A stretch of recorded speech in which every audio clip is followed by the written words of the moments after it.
Hi everybody. सो आज का जो ये क्लास है इसमें मैं कोई एजुकेशनल चीज़ें नहीं बताऊंगा, लेकिन इसमें बहुत इम्पॉर्टेंट चीज़ें बताऊंगा, है ना।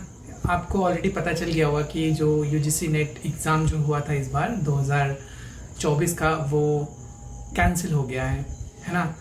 अब मैं बीपीएससी के मॉर्निंग बैच के बच्चों को बहुत पहले से बोल रहा था कि जैसे ही ऑफलाइन एग्ज़ाम कंडक्ट होगी वैसे ही धांधली शुरू हो जाएगा एग्ज़ाम में, क्योंकि मैं थोड़ा बताता हूँ कि ऑफलाइन वर्सेस ऑनलाइन एग्ज़ाम में डिफरेंस कितना है और एक लॉजिकल फैक्ट बताऊँगा मैं, है ना।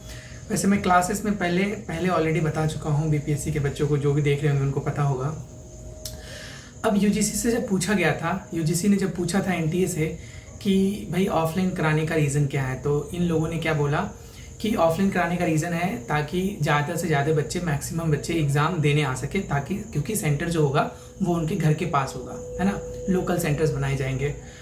तो इनका एक वैलिड पॉइंट तो लग रहा है कि हाँ ऑफलाइन एग्ज़ाम अच्छा होता है। दूसरा उन्होंने बोला था कि जो ऑफलाइन एग्ज़ाम है उसमें कंप्यूटर बेस्ड नहीं होता है, ताकि जो बच्चे जिनको कंप्यूटर चलाने नहीं आ रहा है ना, जो डिजिटल दुनिया से अभी तक वाकिफ़ नहीं है ना, उसके लिए ज़्यादा आसान होगा। और तो और जो बच्चे क्योंकि कुछ एक ऐसा साइकोलॉजिकल इफ़ेक्ट होता है कि आपको जब हाथ में पेपर रहेगा आपके हाथ में, तो आप ज़्यादा से ज़्यादा क्वेश्चन को बना सकोगे। तो ये दूसरा भी वैलिड पॉइंट लगता है। मैं एक एक करके सारे के सारे वैलिड पॉइंट को खारिज करूँगा यहाँ पे।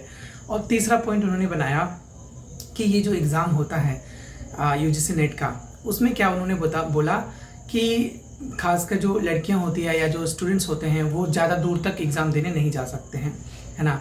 और एग्ज़ाम देने में कठिनाइयाँ होती है, ट्रेन्स नहीं मिलते हैं, या फिर एक जो मोड ऑफ ट्रांसपोर्टेशन है वो उतना अच्छा नहीं है ना। अब मैं तीनों के तीनों बातों को एक एक करके खारिज करता हूँ। आप खुद सोचना इस बारे में, ये बहुत कॉमन सेंसिकल है ना। ये तो मुझे पहले से ही लग रहा था कि बहुत बड़ी धांधली होने वाली है नीट के बाद, क्योंकि नीट में क्या, कौन से बच्चे पढ़ते हैं नीट में सारे के सारे, मतलब 70 से 80% बच्चे रिच घर के होते हैं जो कि लाखों रुपया दे सकते हैं फ्री में। तो इनको पता था और इन्होंने नीट में बहुत बड़ी धांधली करी। फिर उनको लगा कि अब देखो यूजीसी में क्या हो गया है, यूजीसी में थोड़ा फेरबदल हुआ है। अब पीएचडी करने के लिए मैंडेटरी है नेट।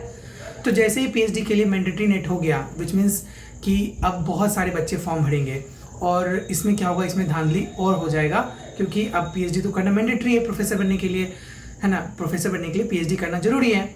तो पीएचडी वाले बच्चे भी पैसा दे के मतलब पैसा दे सकते हैं एग्ज़ाम क्वालिफाई कराने के लिए। मैं कई लोगों से पूछा, मैं नाम नहीं लूँगा यहाँ पे वीडियो में, मैं कई लोगों से मिला हूँ जो बिल्कुल मतलब अब ईगो में बोल रहे हैं या फिर उनका पहुँच है सच में या कुछ और है। वो लोग कहते हैं कि अरे मैं तो ऐसे ही एग्ज़ाम निकाल लूँगा।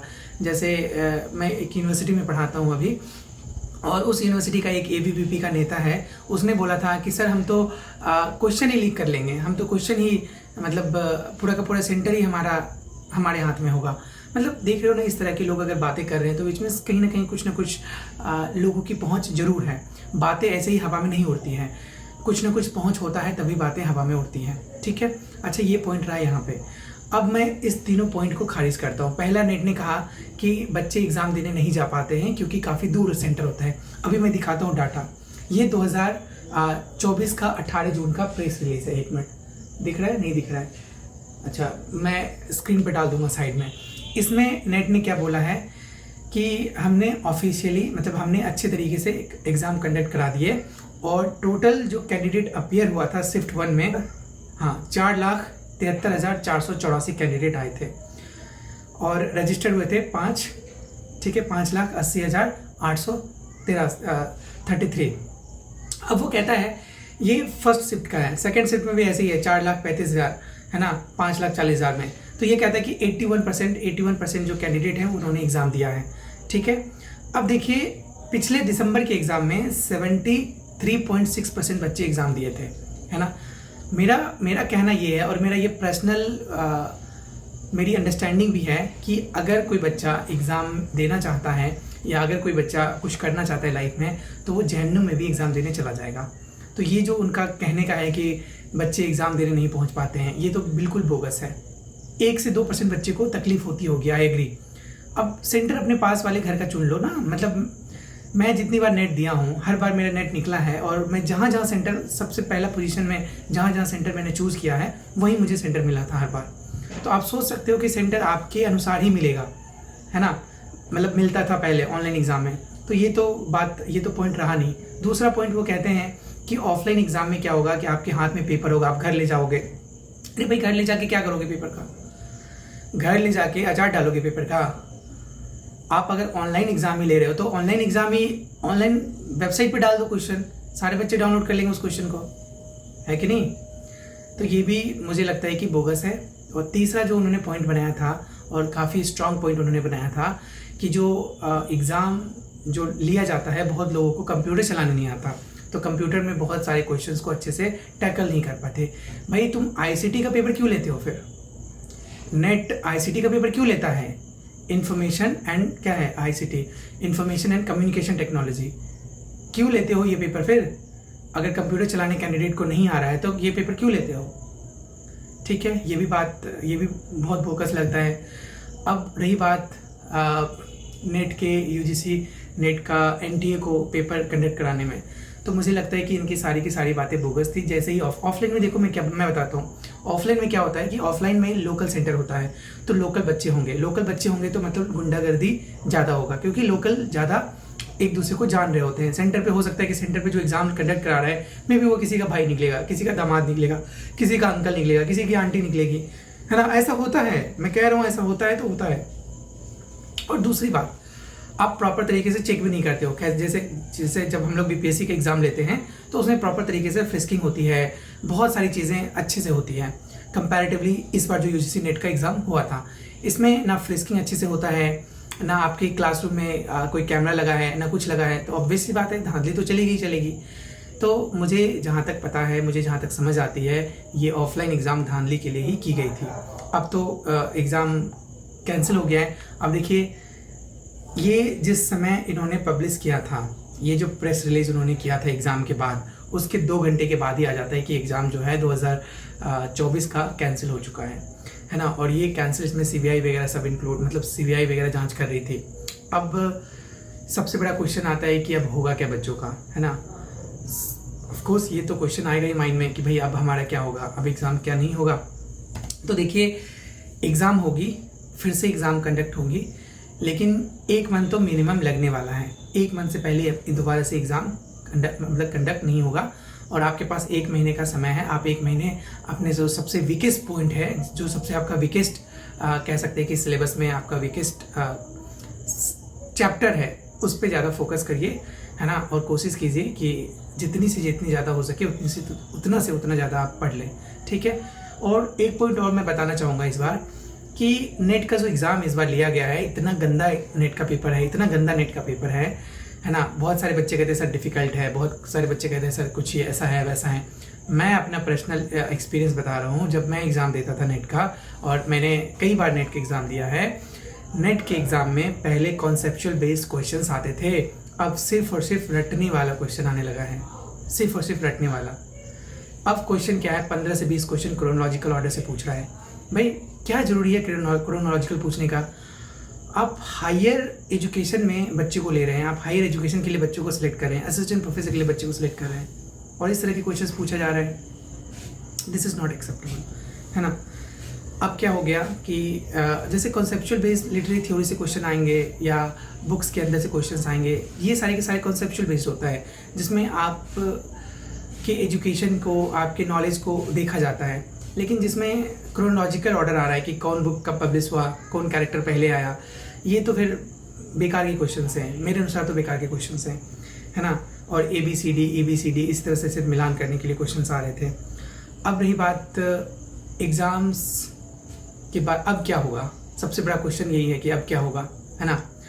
तो अब कुछ होगा नहीं, मुझे पूरा यकीन है कि बहुत बड़ा कुछ होने वाला नहीं है, क्योंकि इसमें बहुत सारे लीडर्स भी शामिल ही होते हैं, है ना। धांधली कराने में बहुत सारे लोकल गुंडे भी होते हैं, अच्छे इंस्टीट्यूशंस के प्रिंसिपल्स होते हैं। तो यही सब का कारनामा होता है, और एनटीए तो है ही इसमें, है ना।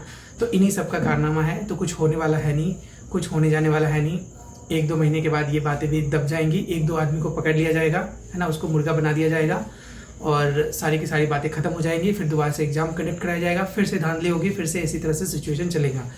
लेकिन आपको डिमोटिवेट नहीं होना है, क्योंकि आपको नौकरी चाहिए, आपको नेट क्वालिफाई करना है, आपको पीएचडी करना है ना, आपको प्रोफेसर बनना है। तो just have faith on yourself और कोशिश कीजिए पढ़ने की जितनी ज़्यादा हो सके, ठीक है। और ऑनलाइन मुझे लगता है, जहाँ तक मेरी समझ है, कि मे बी अब ऑफलाइन को फिर से हटा के ऑनलाइन मोड में एग्ज़ाम लिया जाएगा, जैसा मेरा समझ कहता है। क्योंकि ऑफलाइन जब तक एग्ज़ाम चलेगा तब तक धांधली होने के चांसेस उतने ही ज़्यादा हैं, ठीक है।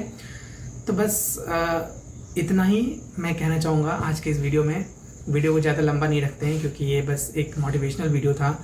अब किसी एंगल से मोटिवेशनल लगा नहीं होगा, but what I am trying to say कि मोटिवेशन आपको कोई दे नहीं सकता, मोटिवेशन आपको आपके अंदर से आएंगे, है ना। अगर जिस दिन आप खुद से मोटिवेट हो जाओगे, उसी दिन समझना कि आप इस वर्ल्ड में फ़ाइट करने के लिए तैयार हो, नेट निकालने के लिए, किसी भी एग्ज़ाम को क्वालिफाई करने के लिए तैयार हो, ठीक है। क्योंकि मोटिवेशन आपको अंदर से आएगी, आपको खुद आपका जो फीलिंग्स है ना, जब तक वो आपको अंदर से बोलेगा नहीं कि आपको पढ़ना है, आपको कुछ करना है, कुछ बनना है, तब तक आप कुछ नहीं कर पाओगे, ठीक है। तो बस यही सारे पॉइंट्स थे जो मैं बोलना चाह रहा था। अच्छा, एक दो पॉइंट और मैं ऐड करता हूँ कि मैंने सोचा है कि इस चैनल पे, क्योंकि अब 1000 सब्सक्राइबर मेरे हो गए हैं, तो मैं सोच रहा हूँ कि पूरी की पूरी जो पेपर 1 है उसको मैं एक एक करके सारे के सारे वीडियोस बनाऊं। अगर आपका सपोर्ट मिलेगा तभी मैं बनाऊंगा, अदरवाइज़ मैं इतना अपना टाइम वेस्ट नहीं करूंगा, है ना। मैं ऑलरेडी असिस्टेंट प्रोफेसर हूँ कॉलेज में, तो मेरे पास इतना समय नहीं मिलता है। और आप लोग अगर सपोर्ट नहीं करोगे तो बनाने का कोई फ़ायदा नहीं होता, क्योंकि मेरा कोई मॉनेटरी यहाँ पे लाभ नहीं हो रहा है यूट्यूब पे, है ना। मैं ऐसे फ्री में वीडियो बना रहा हूँ और ना कोई मेरे पैसे आ रहे इससे, है ना। बस अपने एक तरह से मेरे अंदर है बच्चों को पढ़ाने का एक प्यार है, इस वजह से मैं बना रहा हूँ। तो अगर सपोर्ट नहीं मिलेगा तो फिर मैं बना नहीं पाऊँगा, है ना। और दूसरी बात ये है कि मैं ये भी कहना चाह रहा था कि लिटरेचर से रिलेटेड इस पे मैं और भी वीडियोस आने वाले समय में ज़्यादा पोस्ट करूँगा। और मेरी एक फ्रेंड है, तो she was asking me to she was kind of asking me कि मैं भी इस चैनल पे वीडियो अपलोड करूँगी। तो मैंने उनको बोला कि ठीक है, आप भी कर लो। तो उनकी वीडियोस भी आएंगी, and she was making videos from I think renaissance literature. तो रेनेसां के 2 या 3 वीडियोस ऑलरेडी उनके हैं, आप उन पे जाके देख सकते हैं, आप उनको वॉच कर सकते हैं। और मैं भी कंटिन्यू करूँगा। अच्छा, मैं नीचे पे वीडियो बना रहा था, है ना, 10 स्पोक ज़ारथुस्त्रा पे, उसको भी मैं कंटिन्यू करूँगा। कुछ बस मुझे समय चाहिए होता है, मेरे पास समय नहीं होता है। मैं खुद पढ़ता हूँ 4-5 घंटे, तो मैं डेली खुद पढ़ता हूँ, है ना। ये जो पीछे लाइब्रेरी देख रहे हो ऐसे नहीं है, मैं ऐसे इस पोजीशन पे नहीं पहुँचा हूँ। I have studied really hard, और मैं अभी भी पढ़ता हूँ, डेली पढ़ता हूँ, सुबह उठ के पढ़ता हूँ, रात तक पढ़ता हूँ, है ना।